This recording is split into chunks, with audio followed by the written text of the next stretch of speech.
Oke, baik. Bismillahirrahmanirrahim. Assalamualaikum warahmatullahi wabarakatuh. Selamat sore, salam sejahtera untuk kita semua. Terima kasih rekan-rekan semua, anggota kelas mata kuliah Cyber Security Management, Fakultas Ekonomi Universitas Jambi, Prodi Digital ya. Alhamdulillah senang sekali saya Bambang Purnomo bisa hadir dan bisa mengampu mata kuliah ini untuk melanjutkan pertemuan ke-9 sampai ke-16 dari dosen sebelumnya, dari Pak Andang ya. Semoga materi ini bisa saya lanjutkan dengan baik. Sebelumnya di semester genap sebelumnya tahun 2024 juga saya ampuh untuk materi ini.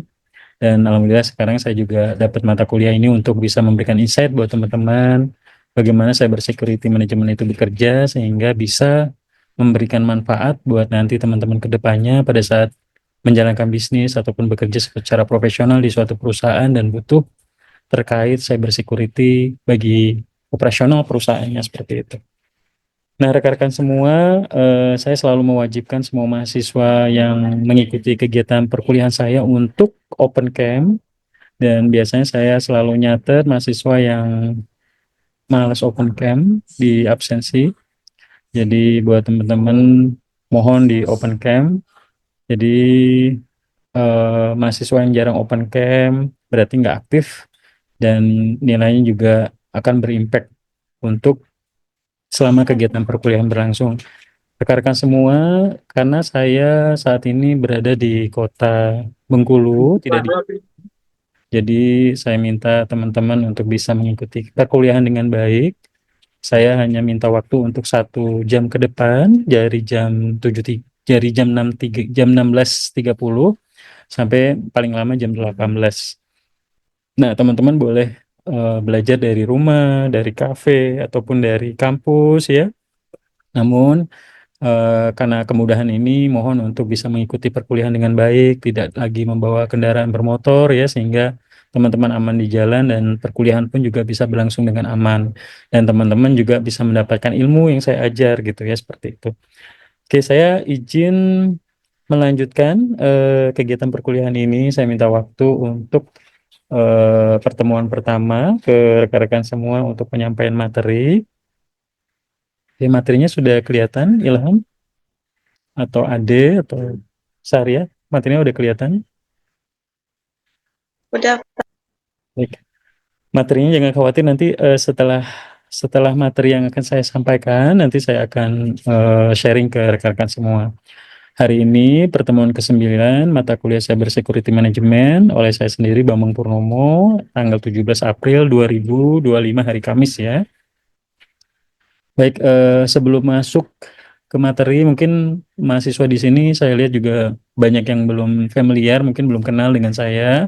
Kemudian juga saya juga lihat beberapa namanya juga masih belum familiar, mungkin belum pernah ketemu di mata kuliah lain ya. Kalau saya cek di sini ya kayak Bayu, Billy, Cindy, Lintang Ayunanda, Nurhayati, Oriza Sativa, Rahima, Ryan ya kayaknya belum belum pernah ketemu dengan materi ini dengan saya ya secara pribadi mungkin. Nah, hari ini mungkin saya perkenalkan diri dulu sebelum saya menjelaskan dan masuk ke materi hari ini. Nama saya Bambang Purnomo, saya lahir di Jambi 10 April 1985. Saya suka dulu sebelumnya ya, mungkin saya suka menulis di blog, cuman kalau semakin ke sini kayaknya sudah semakin jarang.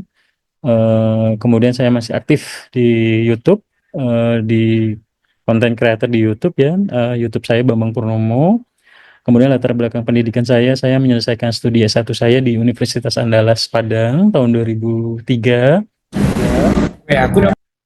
Kemudian saya mengambil jurusan manajemen, Fakultas Ekonomi, kelas internasional.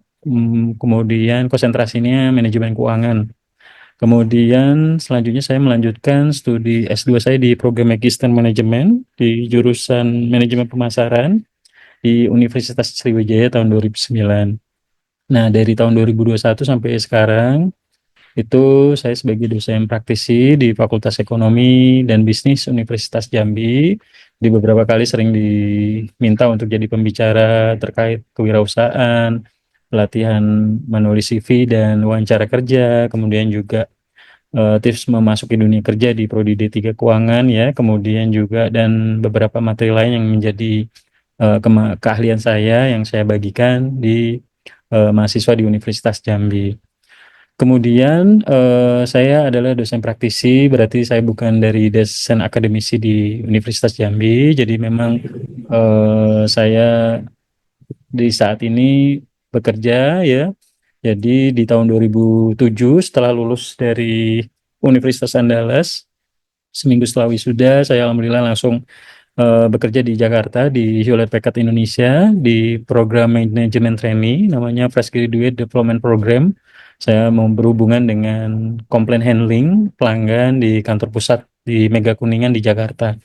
Kemudian tahun 2007 sampai 2008 saya sempat ditugaskan ke Lampung sebagai Area Development Manager untuk wilayah Lampung.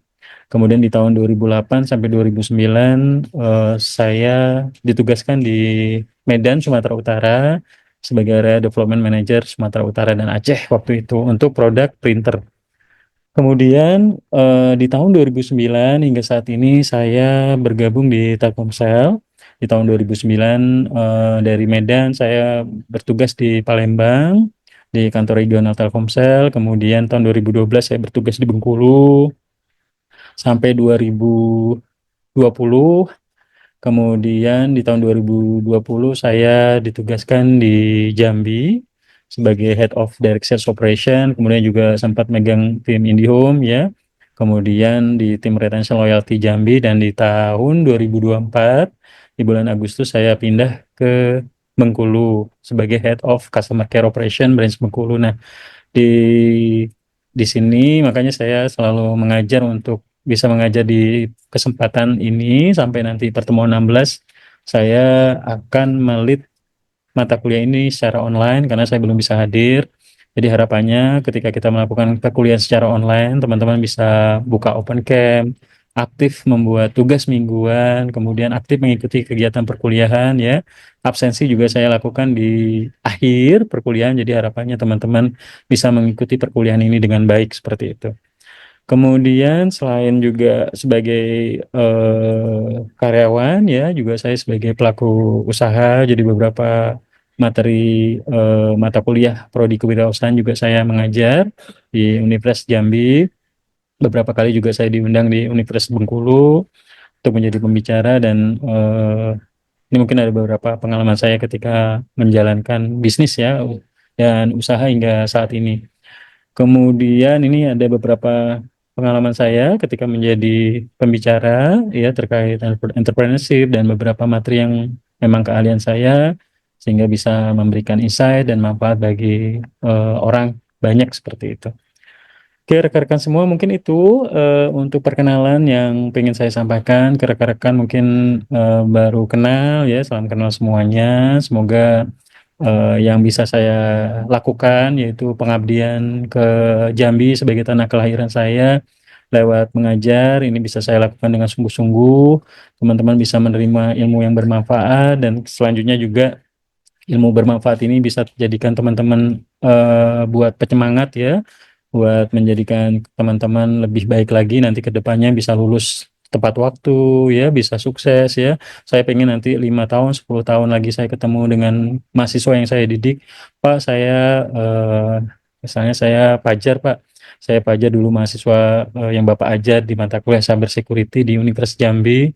Sekarang saya udah jadi pengusaha di Morobungu, Pak. Ya, itu kebahagiaan buat saya. Saya pengen semua mahasiswa yang saya ajar bisa sukses nanti ke depannya. Nah, kemudian rekan-rekan semua untuk penilaian mata kuliah Cyber Security Management, saya selalu concern dengan yang pertama kehadiran. Jadi kalau misalnya nilai UTS teman-teman itu 100% tapi nggak pernah hadir, nggak pernah aktif di kelas, nggak pernah buat tugas, dipastikan bisa dapat D atau E ya. Di sebelum UTS kemarin saya ngasih D sama E beberapa mahasiswa yang memang males buat tugas, nggak pernah hadir ya. Cuman hadir pada saat UTS aja, jadi saya berikan nilai yang jelek biar dia bisa ngulang dan bisa ketemu lagi. Di Prodi D3 di semester kemarin juga sama, ada mahasiswa yang ulang udah 3 kali, masih sama juga, dia nggak mau berubah, tugas nggak pernah dibuat, hadir males, dan ya saya berikan kesempatan untuk keempat kalinya untuk ngulang. Jadi buat teman-teman semua, please untuk bisa hadir selama kegiatan perkuliahan. Kita boleh dari mana aja, Pak. Saya boleh nggak sambil di WC? Boleh. Pak, nggak boleh nggak saya di kafe? Boleh. Boleh nggak sambil di kamar tidur-tiduran? Boleh, silakan ya.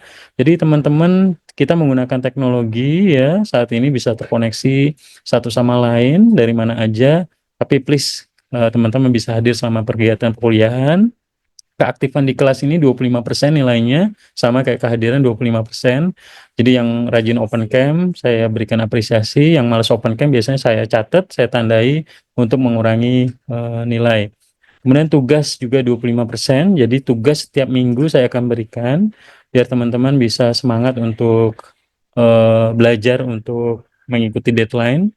Jadi nanti pada saat teman-teman bekerja ya di perusahaan atau BUMN atau korporasi, ataupun mulai usaha, teman-teman udah kebiasa disiplin untuk deadline ya.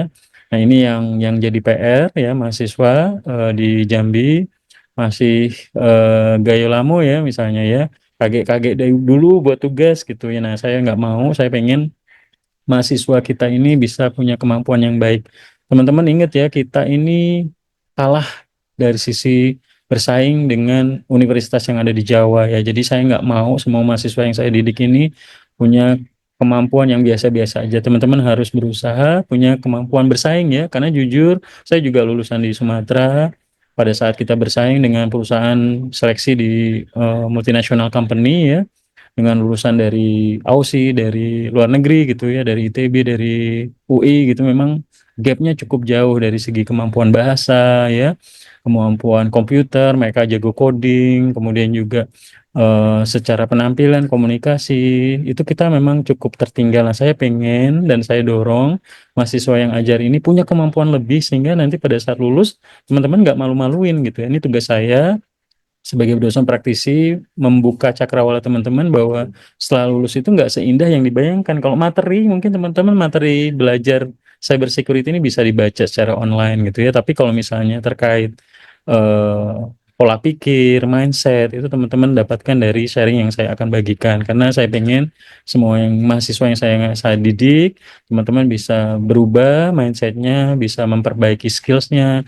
Yang nggak bisa bahasa Inggris, coba les bahasa Inggris. Yang nggak bisa kemampuan komputernya, Pak, saya bisa komputer, Pak, tapi cuman Word sama Excel sama PowerPoint, tertinggal ya, jauh banget ya. Teman-teman mereka sudah pakai data mining ya, udah bisa coding gitu ya, kemudian bisa desain, teman-teman yang suka editing bisa buat video editing, jadi banyak kemampuan yang bisa digunakan. Terus mereka aktif organisasi gitu ya, jadi teman-teman harapannya bisa memperbaiki kemampuannya selagi masih ada waktu. Misalnya kita target lulus 2 tahun lagi, selama 2 tahun itu aku harus ikut sertifikasi digital marketing, saya harus ikut sertifikasi desain, saya harus ikut les bahasa Inggris, atau saya mau ikut aktif organisasi gitu. Jadi teman-teman pada saat membuat CV nanti banyak ya. Jadi kalau misalnya mahasiswa kampus nanti pada saat biasanya ya, saya lihat pada saat selama 20 tahun terakhir saya kerja, itu saya lihat kalau mahasiswa yang biasanya mahasiswa kampus itu biasanya saya lebih seneng mahasiswa yang aktif gitu ya, aktif di kampus, ketua organisasi ataupun ya aktif ya di kampus, kemudian banyak kegiatan yang dilakukan ya. Ini juga membantu dia untuk bisa saya pilih. Karena kalau IPK-nya 3,95 tapi nggak punya kemampuan lain, cuma nilainya aja. Nah, ini yang jadi PR, karena di luar sana teman-teman banyak sekali yang harus diperbaiki dari sisi kemampuan ya, seperti itu. Kemudian ada kuis 5% dan UTS 20%. Jadi untuk nomor 1, 2, 3 kehadiran aktif di kelas lewat open camp, tugas assignment 75% sendiri ya porsinya. Jadi kalau misalnya teman-teman hadir, aktif di kelas, tugas assignmentnya dibuat, tapi UTS-nya cuma nilainya 50 misalnya ya, skornya ya, pasti nilainya akan A minimal B gitu ya. Saya selalu berikan nilai mahasiswa itu A atau B kalau memang minimal ya, itu kalau yang rajin, tapi kalau yang nggak pernah buat tugas, males hadir kuliah ya, mohon maaf saya nggak bisa bantu gitu ya. Jadi teman-teman mungkin sayang sama kampusnya, jadi donatur kampus, jadi lulusnya baru 7 tahun, teman-temannya sudah lulus 3,5 tahun, sudah kerja di Pertamina, kerja di Telkom ya, udah penghasilan puluhan juta, kemudian udah bawa mobil, teman-teman gondrong baru baru nggak lulus kuliah sampai 7 tahun gitu kan sayang gitu ya. Jadi minta tolong buat teman-teman, saat ini kita harus berkompetisi dengan ketat, teman-teman harus benar-benar bisa memperbaiki kemampuannya sehingga bisa bersaing. Oh, oh iya iya, ini aku rotasi dari mana? Oke, yang baru join silakan di ini ya di mute. Kemudian, oke. Baik rekan-rekan semua, saya minta waktu sekitar 30 menit ke depan. Saya akan menjelaskan bagaimana dunia cyber ini. Mohon maaf ini kok mengapa kita penting. Ya ini ya, mengapa kita penting mempelajari cyber security management. Cyber security management. Oke, baik. Nah, di era digital saat ini, rekan-rekan semua, karena rekan-rekan kan mengambil prodi digital, jadi di dunia digital karena memang saya bekerjanya dari awal lulus ya, saya sangat suka sekali dengan IT, di IT ya, kemudian juga di telco gitu. Nah, dunia cyber, dunia digital saat ini pasti ada positif dan negatifnya. Ada ada pasti ya ada kejahatan cyber. Ini pasti akan terjadi juga. Jadi bagaimana kita mempelajari dan dengan adanya mata kuliah ini saya ingin membuka cakrawala teman-teman bahwa ternyata kejahatan digital itu banyak terjadi di Indonesia ya, di dunia gitu ya. Ancaman cyber ya, teman-teman tiba-tiba buka aplikasi undangan titik APK terinstall di aplikasi Android-nya, tiba-tiba handphonenya, WA-nya hilang, data-data uang di perbankannya hilang gitu ya. Ini jadi ancaman serius karena kejahatan cyber ini saat ini memang menjadi hal yang harus diawasi, termasuk juga bagi korporasi atau perusahaan. Kemudian ketergantungan kita saat ini dengan konektivitas internet ya, saya sebagai karyawan di telekomunikasi yang memang melihat saat ini semua orang kayak seperti sekarang kita terkoneksi dengan internet. Seorang sangat tergantungan dengan teknologi ya, kita bisa berkomunikasi dengan mudah. Saya berada di Bengkulu, teman-teman berada di Jambi dengan Zoom, dengan video call gitu ya, sehingga eh, perlindungan data pelanggan pribadi ya, kepatuhan regulasi ya, membangun kepercayaan pelanggan agar data-data pelanggan tidak terpublish keluar dari perusahaan-perusahaan ya. Ini harus benar-benar dijaga, makanya kita salah satunya adalah mempelajari cyber security management. Nah, sebenarnya cyber security itu apa? Mungkin saya akan recall kembali apa yang sudah diajarkan oleh Pak Andang atau Bu Musna ini ya di pertemuan sebelumnya. Pak Ade, sorry Pak Ade. Pak Ade sebelumnya. Jadi cyber security ini yaitu ya suatu tindakan, activity, bagaimana kita bisa melindungi perangkat kita. Jadi kalau di perusahaan kan ada kayak server, ada laptop karyawan, ada PC, personal computer, printer yang berupa hardware ya. Kemudian berupa jaringan internet ya, ada LAN, ada intranet ya. Kalau LAN itu bisa digunakan khusus di jaringan tersebut ya. Ada internet, ada intranet ya. Mungkin teman-teman pernah dengar apa internet, intranet dan internet. Kalau intranet itu artinya jaringan internet yang bisa digunakan khusus di wilayah jaringan perusahaan tersebut. Jadi nggak bisa diakses oleh pengguna lain yang bukan haknya seperti itu. Kalau internet kan kita kayak seperti ngakses Facebook, TikTok ya, ataupun Google ya seperti itu. Kemudian bagaimana kita bisa memprotek ya semua perangkat jaringan program dari ancaman cyber dari dan akses ilegal ya. Jadi ada yang namanya hacker ya. Jadi mereka ini oknum-oknum yang tidak bertanggung jawab dan ya mengambil data-data untuk kepentingan dan merugikan korban. Mungkin teman-teman pernah familiar, pernah dengar ya, ada data bocor gitu ya, data Tokopedia, data pelanggannya bocor.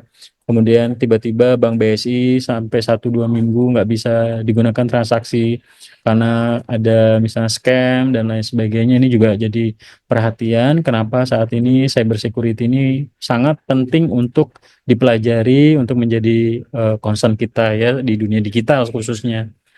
Kemudian nggak hanya perusahaan besar ya seperti BUMN, korporasi besar, multinational corporation ya, juga ancaman cyber ini juga menyerang bisnis kecil, bahkan kalangan pribadi juga ya kayak seperti APK ya, undangan titik APK atau misalnya tiba-tiba teman-teman dikirimin aplikasi yang nggak jelas tiba-tiba teman-teman datanya hilang, WA-nya hilang ataupun yang lain dan ini juga bisa sangat berbahaya yang menghancurkan data-data penting. Kalau dulu pas zaman kuliah ya saya sering banget pada saat ngeprint di rental komputer tiba-tiba flash disknya hilang. Dulu masih zaman floppy disk ya, disket namanya dulu zaman disket tahun 2003 2004 mungkin teman-teman baru lahir ya. Itu disket itu mungkin teman-teman udah pernah lihat ya disket ya sebelum ada flash disk ya. Jadi kita nyimpan data di situ tiba-tiba hilang kena virus Windows gitu ya. Makanya sampai sekarang saya lebih senang menggunakan Macintosh atau MacBook ya karena secara operating system mereka lebih kuat dan lebih baik ya untuk firewall-nya untuk virus-virus ya seperti itu. Nah, inilah kenapa yang melatar belakangi teman-teman, kenapa kita penting untuk mempelajari dunia cyber saat ini, keamanan cyber, agar kita bisa mengerti dan paham. Even we are not from IT department ya, walaupun kita bukan berasal dari ada jurusan IT, minimal kita ya sebagai lulusan prodi digital Universitas Jambi, teman-teman mengerti dan tahu ternyata kejahatan digital itu jangan sangat banyak ya, kejahatan cyber itu sangat banyak, jadi teman-teman bisa berhati-hati, kemudian juga pada saat menjalankan bisnis ataupun bekerja di perusahaan-perusahaan profesional ya, teman-teman bisa menjadi memberikan insight kepada atasannya, kepada manajemen bahwa kejahatan cyber ini harus benar-benar dicegah sebelum terjadi hal-hal yang tidak diinginkan dan merugikan perusahaan ya seperti itu. Nah, latar belakang kenapa kita juga mempelajari manajemen cyber security ya. Yang pertama meningkatnya ancaman cyber. Saat ini tentunya frekuensi dan kecanggihan serangan itu semakin canggih ya. Kalau dulu orang yang mengklik link tertentu ataupun mengklik aplikasi tertentu atau misalnya tiba-tiba flash disknya disusupi sama ini ya sama virus itu lumrah ya. Kalau sekarang semakin canggih ya dunia cyber serangan cyber ini orang menyerang firewall jaringan internet salah satu perusahaan atau instansi pemerintah ya. Kemudian websitenya dihancurkan, data nasabah atau data pelanggannya dibobol, kemudian mereka minta kompensasi untuk membuka eh, data tersebut gitu ya. Nah, ini juga mulai dari malware, ransomware, phishing ya hingga serangan distributed denial of service DOS. Ini juga makin mengerikan. Banyak perusahaan yang kolaps juga gara-gara salah satunya adalah ya dari ancaman cyber. Jadi kejahatan cyber ini memang harus menjadi perhatian buat kita. Silakan Oriza ada yang mau ditanya, Oriza Statifa, silakan.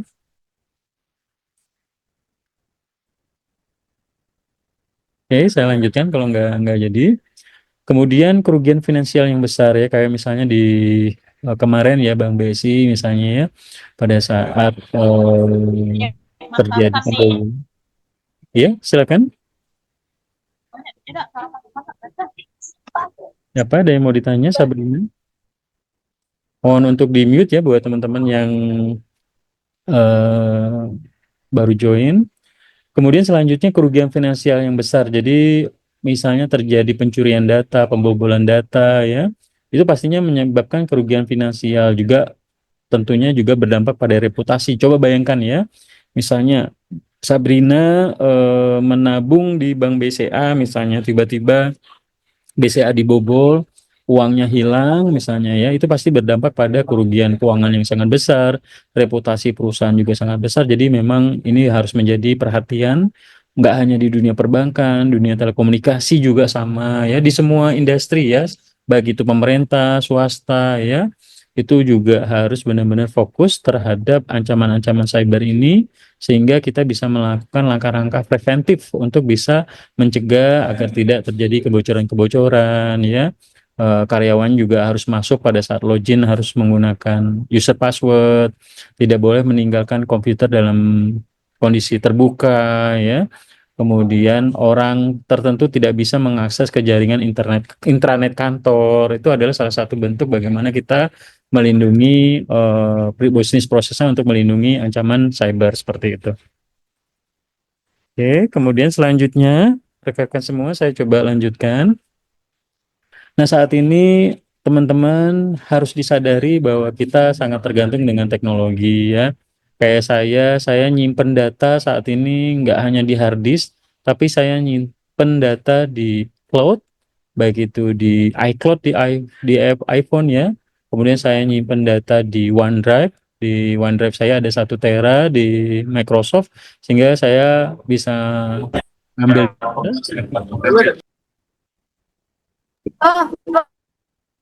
Oke, untuk yang lain mohon di mute ya. Jadi saya bisa buka data dari mana aja, dari MacBook, dari handphone, ataupun dari iPad saya. Yang penting saya terkoneksi dengan internet ya. Saya punya kejadian juga waktu itu, waktu di Changi, saya mau terbang ke Hong Kong, 2 jam lagi mau terbang, dan saya kebetulan makan di salah satu eh, kantin staff kantin di Terminal 1. Kemudian tiba-tiba paspor saya nyelip dan hilang ya, ternyata di troli. Dan ketika saya cari-cari ternyata udah ditemukan dengan polisi bandara, dan mereka mencek minta buktinya kepemilikan paspor tersebut. Nah, karena semua paspornya hilang, punya saya dan istri dan anak, akhirnya tapi saya ingat saya masih nyimpan data di Google Drive saya ya, saya simpan, saya buka, saya ada akses internet dan saya tunjukkan dan bisa membuktikan bahwa ini milik saya, dan akhirnya paspornya dikembalikan. Nah, ini salah satu bagaimana pentingnya cloud computing. Teman-teman yang mungkin saat ini membuat skripsi ya bisa menyimpan data-datanya di cloud, di Google Drive, di OneDrive, atau misalnya di iCloud ya, sehingga teman-teman datanya aman. Jadi misalnya komputernya hilang, komputernya crash hard disknya atau kebakaran, teman-teman masih tetap bisa membuka data-data pentingnya. Kan banyak nih mahasiswa, saya buat skripsi tiba-tiba datanya hilang karena ini ya, karena virus gitu ya. Saat ini jangan khawatir, teman-teman bisa simpan di cloud. Nah, teman-teman ingat bahwa sesuatu itu ada positif dan ada negatifnya. Ternyata kejahatan di cloud pun juga banyak gitu ya. Tantangan keamanan baru itu banyak juga terjadi di cloud, tiba-tiba datanya hilang ya, pencurian. Jadi bagaimana kita bisa menyimpan menggunakan two-way authentication pada saat login ya, sehingga orang yang mau membobol akun kita itu bisa kita betul-betul kita jaga ya. Bayangkan ya, kita punya akun Gmail dan kita punya gratis 5 giga storage di Google Drive. Ketika data-data penting itu hilang gara-gara akun kita, passwordnya misalnya ulang tahun gitu ya, itu kan sangat bahaya sekali gitu ya. Kemudian Internet of Things. Nah, saat ini teman-teman, dunia mulai bergeser nih ya, ada yang namanya Internet of Things, kemudian ada yang namanya AI, Artificial Intelligence ya, kecerdasan buatan.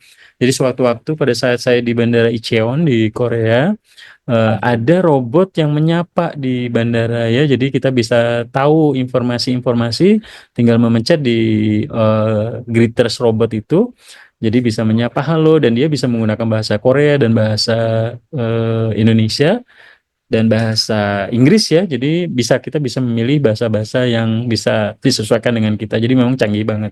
Jadi dengan adanya robot ini bisa bisa ini membantu kita ya. Jadi Internet of Things ini memang saat ini menjadi sesuatu hal yang luar biasa. Bahkan di beberapa hotel di Jepang sudah menggunakan robot ya untuk menjadi frontlinernya seperti itu. Nah, ini juga kalau misalnya adanya artificial intelligence dan Internet of Things ini juga ada kejahatannya juga. Jadi bisa aja robot itu dibobol karena kan mereka terkoneksi dengan internet nih untuk bisa terhubung ya. Ketika internetnya jebol ya, firewallnya, security-nya, antivirusnya jebol, oleh orang yang dikenal bisa bisa mereka bisa melakukan hal-hal yang tidak diinginkan, misalnya malah menghancurkan, malah muter-muter atau robotnya malah ngelantur kemana-mana, dan ini juga jadi masalah juga ya seperti itu. Ini jadi ada sesuatu yang positif dari teknologi baru seperti Internet of Things, cloud computing, AI, ataupun juga transformasi digital ya. Mungkin saat ini kayak kita ya dengan adanya di COVID ya tahun 2020, 2019, 2020 ya, kita bertransformasi, kegiatan perkuliahan bisa dilakukan di mana aja termasuk kami di Telkomsel gitu ya, kita meeting ya lewat online, lewat Zoom, lewat Microsoft Teams ya. Transformasi digital ini juga tentunya juga bisa berimpact juga pada kejahatan digital ya. Kita memang sangat tergantung dengan adanya teknologi ya, internet, cloud computing, transformasi digital, aplikasi ya. Kita mau beli baju, beli sepatu bisa lewat platform e-commerce, misalnya lewat Shopee ya, lewat Tokopedia, Bukalapak, Blibli. Bayangkan ya pada saat teman-teman transaksi di Tokopedia beli iPhone 16 Pro Max 512 harga 27,9 juta, tiba-tiba eh, gagal dan uangnya hilang gitu ya. Nah, bayangkan gimana teman-teman akan frustasi dengan hal tersebut ya. Berarti yang harus dilakukan oleh perusahaan untuk menjaga kredibilitas dan reputasinya adalah menjaga agar transaksi itu aman, pelanggan yang menginput data nomor kartu kredit ya, transaksi menggunakan digital ya, digital payment seperti OPPO, Link Aja, GoPay, Dana dan lain sebagainya itu aman di sana seperti itu. Nah, tentunya dengan adanya transformasi digital ini, setiap organisasi, baik itu swasta, bisnis, ataupun government, harus benar-benar bisa mengatasi karena data sensitif disimpan secara online lewat digital. Kemudian tentunya ini bisa berpotensi terjadi kebocoran sehingga benar-benar harus dijaga untuk menyelamatkan data-data yang sangat penting. Kemudian perlindungan aset digital berharga ya. Nah, yang pertama data. Data bagi perusahaan itu sangat-sangat berharga ya, sangat berharga. Jadi aset digital ya, database pelanggan. Misalnya nih contohnya Bank Jambi itu kantor pusatnya ada di Telanai misalnya, di dekat kantor gubernur misalnya ya.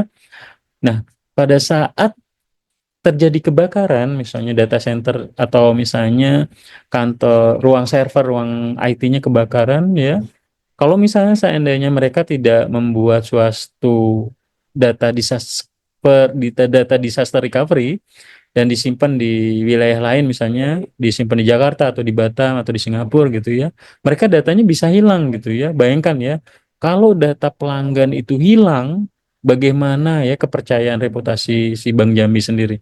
Jadi biasanya mereka perusahaan-perusahaan yang udah besar, mereka akan membuat plan A, plan B lewat disaster recovery karena data ini memang sangat sensitif dan sangat berharga bagi perusahaan ya. Jadi contohnya informasi pribadi pelanggan, nama pelanggan, alamat, nomor handphone, email, jumlah buku, jumlah tabungan, ya, data keuangan, kekayaan intelektual, dan rahasia dagang, itu juga harus benar-benar dijaga. Ya, kita juga harus comply dengan regulasi pemerintah, menjaga kepercayaan pelanggan, dan juga tentunya keunggulan kompetitif. Ya, bayangkan ya, coba lihat, BCA itu jadi pelopor ya di teknologi banking yang memang sudah lama menerapkan teknologi ya yang aman, makanya para pebisnis juga banyak menggunakan Bank BCA salah satunya karena mereka bisa menggunakan teknologi sehingga transaksinya juga bisa aman dan bisa menjaga data-data sensitif pelanggan. Kemudian infrastruktur. Nah, ini yang tadi saya bilang bahwa kita ketika menjalankan suatu bisnis dan bisnisnya semakin besar, kita harus menjaga data server, storage, penyimpanan, dan nggak hanya di satu titik, tapi harus dibuat di titik yang lain, titik yang lain. Jadi pada saat nanti kebakaran di sana, atau terjadi kebanjiran, atau terjadi hal-hal yang tidak diinginkan, itu datanya tetap aman. Kemudian seperti suplai listrik, ya, transportasi, layanan kesehatan, dan memiliki konsekuensi yang sangat serius bagi masyarakat. Jadi infrastruktur-infrastruktur ini benar-benar harus dipilih dengan baik agar kita bisa menjaga aset digital kita terkait layanan ke pelanggan. Karena saat ini semua orang udah terkoneksi dengan digital ya. Teman-teman belanja, bertransaksi bisa menggunakan layanan Livin Mandiri dengan layanan BNI Wonder misalnya ya, bisa transaksi lewat OVO, GoPay, Gojek, Dana ya. Kalau misalnya infrastruktur server mereka, sistem mereka kolaps dan teman-teman duitnya banyak di sana ya gimana ya teman-teman pasti akan bingung gitu ya. Kayak kejadian pelanggan nyimpen uangnya semuanya di BSI, tiba-tiba BSI ada gangguan, mereka nggak bisa ada ngambil uang ya, ke ATM nggak bisa gangguan, ke teller juga nggak bisa. Nah, ini jadi hal yang sangat buruk citranya seperti itu. Nah, kemudian perlindungan aset digital yang berharga lainnya adalah kekayaan intelektual. Perlindungan terhadap kekayaan intelektual sangat penting bagi inovasi dan daya saing organisasi dalam pasar global yang semakin kompetitif ya. Jadi teman-teman punya hak cipta ya. Teman-teman misalnya menemukan inovasi apa ya seperti penemuan baru ya, teman-teman patenkan dan itu merupakan hak kekayaan intelektual yang harus dilindungi seperti itu. Kemudian kepatuhan regulasi ya. Jadi peraturan perlindungan data ya juga seperti kami di Telkomsel itu kami harus menyimpan data pelanggan sampai 10 tahun misalnya ya. Untuk kemudian juga harus comply dengan privasi untuk menjaga privasi pelanggan sehingga data pelanggan itu tidak tersebar ya. Kemudian standar industri ya, perusahaan juga harus mengikuti beberapa standar industri terkait cyber security, misalnya standar ISO ya dan lain sebagainya. Kemudian konsekuensi hukum ya, ketidakpatuhan terhadap peraturan juga mengakibatkan denda yang besar. Jadi kalau perusahaan-perusahaan yang sembarangan dalam pengelolaan database pelanggan juga bisa kena kena ancaman hukum dan lain sebagainya.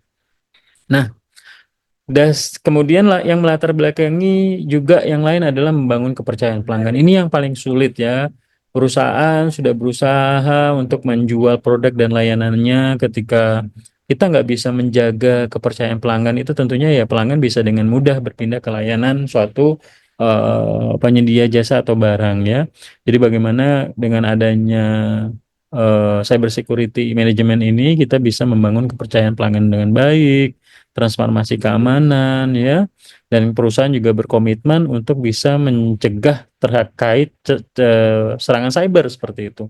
Kemudian keunggulan kompetitif pasti ketika perusahaan bisa menjaga dan bisa bisa memiliki sistem aplikasi yang kuat gitu ya, nggak bocor datanya ya, itu tentunya juga bisa menjadi keunggulan kompetitif bersaing. Nah, kemudian teman-teman juga ya di sini calon-calon lulusan dari Prodi Digital ya, dari Prodi Digital Universitas Jambi, teman-teman juga bisa masuk ke dunia cyber ya, jadi karir yang menjanjikan juga.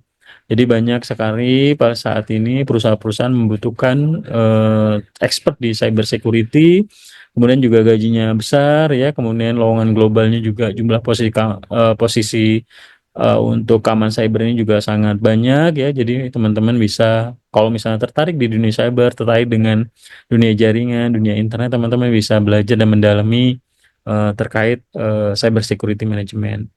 Nah, kesimpulan yang pengen saya sampaikan bahwa dengan adanya investasi kita di dunia cyber security untuk masa depan, tentunya mengurangi resiko ya, ancaman-ancaman seperti bisnis hancur, bisnis collab gara-gara server kita atau website kita dan database pelanggan kita diserang oleh hacker misalnya ya. Kemudian melindungi aset perusahaan. Kalau misalnya servernya rusak atau misalnya storage-nya rusak atau jaringannya rusak kan kita membangun lagi kan mahal.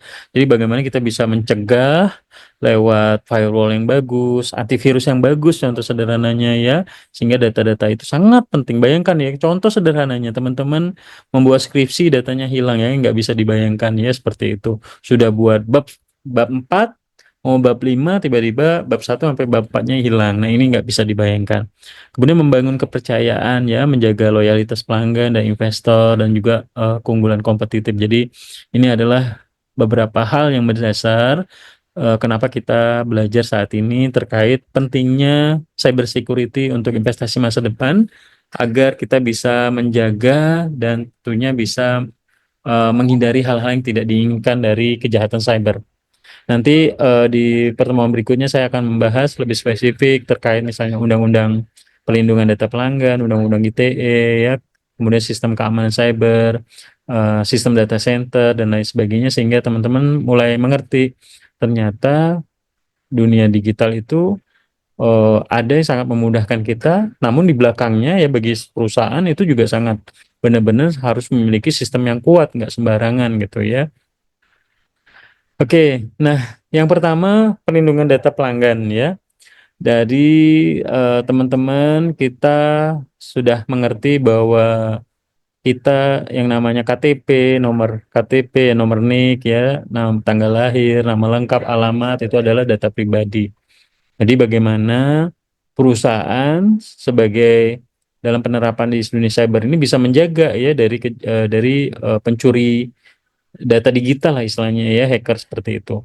Nah, menurut Undang-Undang Perlindungan Data Pelanggan ya, data pribadi adalah setiap data seseorang yang teridentifikasi dan tidak diidentifikasi baik secara tersendiri atau dikombinasikan dengan informasi lainnya baik melalui secara langsung ataupun tidak langsung secara elektronik ataupun non elektronik. Nah, ini menurut draft rancangan undang-undang perlindungan data pelanggan.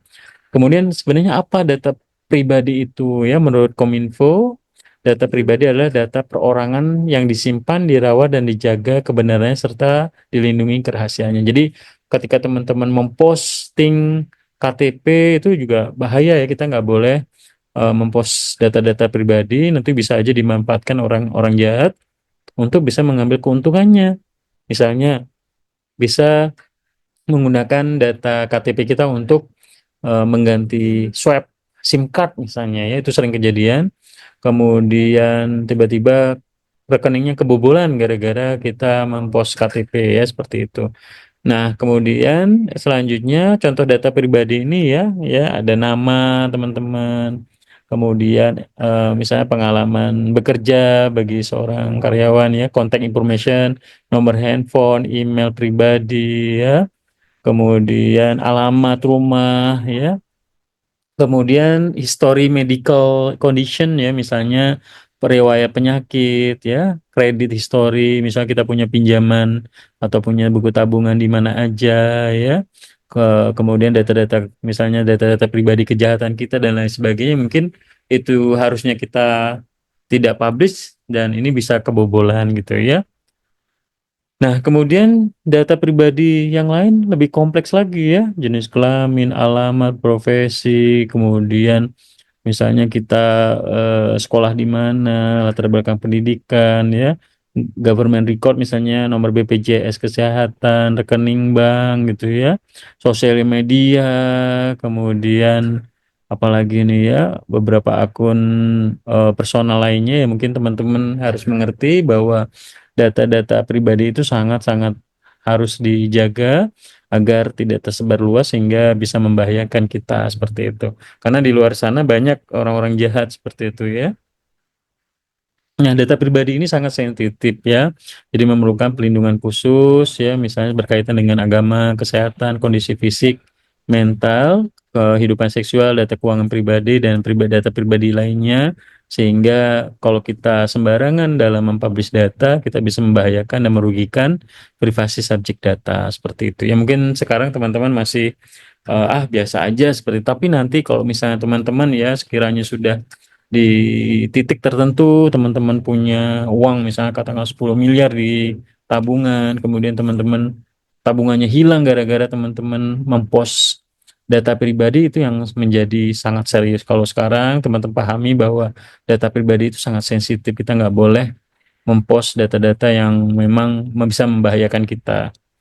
Kemudian menurut Undang-Undang Adminduk ini bahwa data pribadi itu yang harus dilindungi nomor KTP, nomor KK ya, tanggal bulan tanggal lahir, kemudian tentang kecacatan fisik atau mental, nik ibu kandung, nik ayah, dan beberapa catatan peristiwa lainnya. Kemudian kenapa data perlu dilindungi ya? Yang pertama, data ini bisa menjadi ancaman ya, kita bisa kayak misalnya di Telkomsel sendiri ya, kebetulan kan saya di customer operation di layanan, itu banyak kejadian-kejadian yang orang yang pengen karena kan orang bisa mengambil rekening orang lain ya, salah satunya lewat SIM card ya, layanan operator ya seperti itu. Jadi mereka akan melakukan swab sweeping dengan menggunakan data KTP palsu sehingga ini bisa jadi kejahatan-kejahatan yang memang bisa merugikan orang lain. Makanya kita membuat sistem agar ini tidak terjadi, berlapis-lapis verifikasi data ya, sehingga orang itu bisa benar-benar kita jaga secara data pribadinya. Kemudian undang-undang mengenai PDP kalau di Indonesia ada Undang-Undang Nomor 27 Tahun 2022 ya. Ini mengatur tentang perlindungan data pribadi. Saya juga di Telkomsel ini biasanya perusahaan dari tim legal melakukan training juga ke semua karyawan dan mengingatkan terus ya berapa bulan sekali terkait pentingnya data pribadi pelanggan. Jadi kita benar-benar harus dijaga agar tidak bocor, tidak memberikan informasi sembarangan ya. Nanti mungkin teman-teman pada saat nanti apalagi kayak di bank ya, di telekomunikasi yang memang benar-benar secure, itu nggak boleh memberikan data-data sembarangan ke orang lain. Jadi memang benar-benar diatur lewat Undang-Undang Nomor 27 Tahun 2022. Nah, privasi ya, sebenarnya privasi itu apa ya? Ini kayak ibu-ibu di foto ini ya ngelihat tetangganya beli mobil baru misalnya gitu ya. Nah, privasi adalah hak individu untuk menentukan apakah data pribadi akan dikomunikasikan atau tidak kepada pihak lain ya. Jadi pada saat teman-teman membuka suatu rekening tabungan di bank ya kan diminta KTP-nya ya, nama ibu kandung, nomor handphone, email dan lain sebagainya ya. Jadi ketika data itu sudah diserahkan oleh pelanggan ke perbankan, berarti si pihak institusi itu atau organisasi tersebut benar-benar harus menjaga jangan sampai datanya bobol ya, sehingga bisa menyebabkan hal-hal yang tidak diinginkan. Nah, teman-teman, saat ini saya yakin semua yang join atau bergabung di kelas ini aktif di sosial media, ada yang menggunakan WA ya, sosial media Instagram, YouTube, TikTok ya, kemudian LinkedIn, Twitter X ya, dan Telegram, Facebook dan lain sebagainya. Jadi bagaimana sosial media ini tentunya juga bisa menyebar ya. Kita kadang suka iseng ya, misalnya kita cari teman kita yang mungkin sudah lama nggak pernah ketemu, kita cari kabarnya sekarang lewat sosial media gitu ya. Ada sesuatu yang positif, ada juga yang negatif juga ya. Saya pernah kejadian juga eh, ada teman saya yang melakukan pinjaman tertentu di salah satu bank, kemudian dia men-trace sosial medianya dan kebetulan foto saya ada di situ dan di tag karena kita foto bareng dan akhirnya mereka meneror saya gara-gara teman saya memiliki pinjaman ke bank dan saya juga nggak habis pikir kenapa kok bisa seperti itu gitu ya. Nah ini juga merugikan saya karena saya udah hampir lebih dari 15 tahun ini nggak mau lagi berhubungan dengan riba di bank. Kenapa saya harus ditagih seperti itu ya? Ini jadi hal-hal yang memang harus hati-hati bahwa kita juga ini ya data yang sosial media yang kita miliki ini juga bisa tersebar data-data pribadi kita, nomor handphone, email dan lain sebagainya. Nah, kemudian EKTP ya, saat ini Kemendagri telah menjalin 92 kerjasama dengan penggunaan data kependudukan dan layanan publik guna mendorong ya. Memang EKTP ini sebenarnya tujuannya bagus ya. Pemerintah menghabiskan 6 triliun untuk mengembangkan sistem EKTP ya, tapi pada prakteknya mungkin nggak sesuai dengan harapan.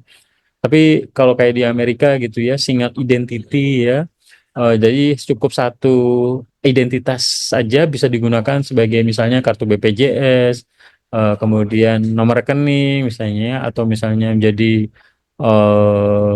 untuk identitas yang lain gitu. Cukup dengan KTP aja gitu ya. Harapannya seperti itu. Teman kan di Indonesia masih belum bisa terlaksana dengan baik. Kemudian jaminan privasi sangat lemah bahwa saat ini di Indonesia ya masih jadi concern bahwa privasi itu sangat lemah ya. Kadang tiba-tiba saya dapat telepon penawaran dari kartu kredit. Saya juga heran juga loh. Kenapa mereka dapat nomor handphone saya dari mana ya, tiba-tiba dapat WA penawaran-penawaran dari mana ya. Ini juga sangat berhubungan dengan privasi gitu ya, bahwa pasal 26 Undang-Undang ITE menyebutkan bahwa penggunaan setiap informasi melalui media elektronik yang menyangkut data pribadi seseorang itu harus dilakukan persetujuan orang tersebut. Jadi kita nggak bisa menyebar informasi sembarangan ke orang lain gitu ya. Kemudian jaminan privasi sangat lemah ya selanjutnya ya contohnya ya ini ada berita juga ya dari iNews.id bahwa bocornya data 279 juta peserta BPJS. Kemudian ada 1,3 miliar data SIM card milik pengguna Indonesia dijual Bjorka di breach to kasus kebocoran data ya. Ini juga menjadi masalah serius ya, data Indihome, data PLN, data SIM card, data KPU, data Facebook, data BPJS, data BRI Live, data IHEK, KPAI, data Bank Jatim, dan data Polri. Jadi memang kejahatan digital ini memang luar biasa yang tentunya juga sangat merugikan kita semua gitu ya.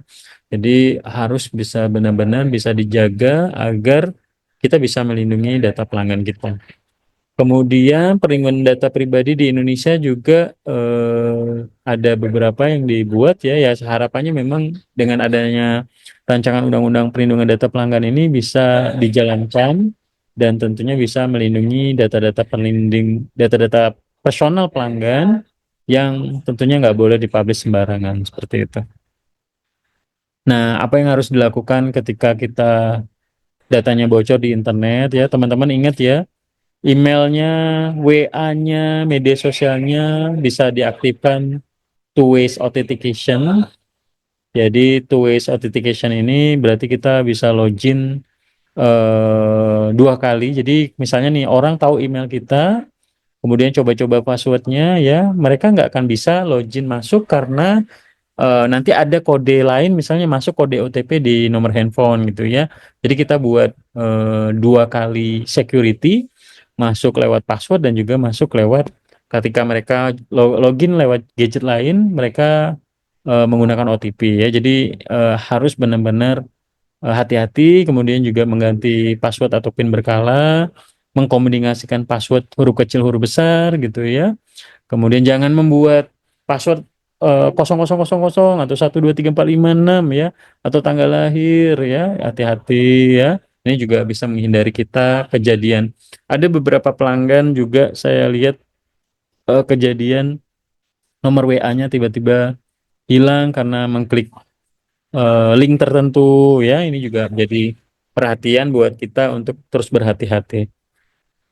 Oke, rekan-rekan semua, saya pikir cukup untuk materi pertama. Sudah jam 5.31. Saya seperti janji saya hari ini bahwa saya optimalkan 1 jam sehingga saya bisa sharing efektif. Jadi nanti kita lanjutkan di pertemuan berikutnya untuk materi yang lain hari ini. Tadi sudah saya berikan insight bagaimana latar belakang kenapa penting buat kita mempelajari cyber security ya. Kemudian terkait materi perlindungan data pribadi pelanggan ya harus dijaga karena ini menjadi hal yang sangat krusial dari kejahatan cyber saat ini. Nah, yang pertama untuk tugas di minggu depan ini saya akan berikan tugas dan tugasnya nanti teman-teman silahkan dibuat ya. Jadi tugasnya adalah yang pertama sebutkan dan jelaskan 5 kebocoran perlindungan data pribadi di Indonesia atau di luar negeri.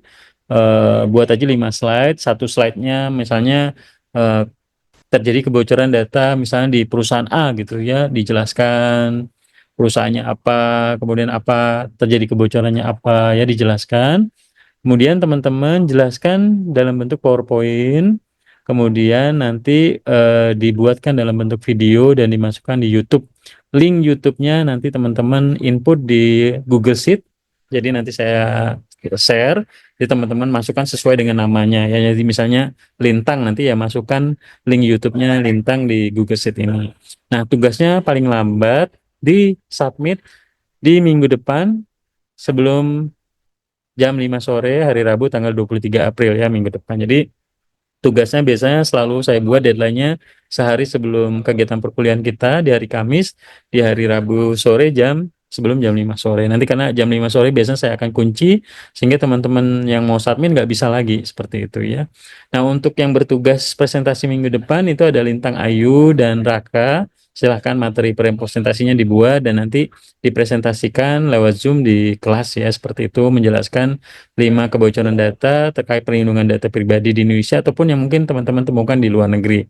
Bisa cari referensi dari internet. Ini contohnya, jadi misalnya teman-teman buat dalam bentuk PowerPoint, dijelaskan mukanya kan bisa buat pakai Canva ya teman-teman, upload di YouTube, nanti teman-teman bisa link YouTube-nya nanti dimasukkan di dalam tugas ya seperti itu. Ini contohnya. Jadi untuk tugasnya di sini, tugas ke-9 ya Lintang Ayu misalnya ya buat tugas YouTube, silakan teman-teman bisa mengupload tugasnya di sini ya. Silakan dibuat, jangan sampai kosong. Cuman mencari 5 kasus aja, dijelaskan dalam bentuk PowerPoint dan mukanya jangan muka dimasukkan di videonya, dijelaskan dan teman-teman bisa cari informasi terkait kebocoran data ini, data pribadi pelanggannya seperti itu. Oke, ada yang mau ditanyakan sebelum saya cek absensi, teman-teman?